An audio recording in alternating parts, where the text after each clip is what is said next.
5 రకాల మామిడి పళ్ళు టెంకలు ఉన్నాయండి ఇయి. మనం టెంకలు మనం పసిగట్టి ఇది మనం చెప్పలేం కదండీ. కాయ ఏదంటే చెప్పలేం కదా! అదే మామూలుగా అయితే బంగిడిపల్లి, నూజివీడు, రసాలు అని చెప్పేసి 4, 5 రకాలు కొత్తపల్లి కొబ్బరి అయి మంచి రకాలన్నీ పేర్లు చెప్పుకుంటామండి.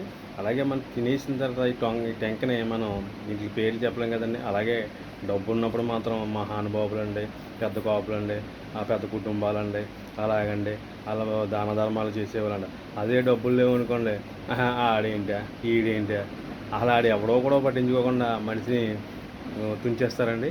కానీ నేనేం చెప్తున్నానండి, ఈ టెంకలు ఇలా తినేసి పడేశారు కదండి, ఈ టెంకలు మళ్ళీ మనం నీటిలో పెట్టి కొంచెం జల్లితే కనుక మళ్ళీ విత్తనాలు వస్తాయండి, అంటే మామిడి చెట్లు అవుతాయి. అలాగే కొంచెం మన డబ్బు కూడా జాగ్రత్తగా సక్రంగా ఉంచుకొని జాగ్రత్తగా పోగొట్టుకుని బ్యాంకుల్లోని భూములు అవి కొనుక్కొని జాగ్రత్తగా క్రమశిక్షణగా ఉంటే కనుక మనం కూడా బాగుంటుందని చెప్పేసి కోరుకుంటున్నాను. అందరూ కూడా ఈ వేటగారి వెంకటరావు ఛానల్ లైక్ చేస్తారని చెప్పేసి మనస్ఫూర్తిగా కోరుకున్నాను. ప్రకృతిని ప్రేమిద్దాం, మనం కూడా డబ్బులు కాపాడుకుందాం. గౌరవ మర్యాద సొసైటీలో ఉండాలంటే కనుక డబ్బులు ఉండాలండి, భూములు ఉండాలండి. Thank you very much.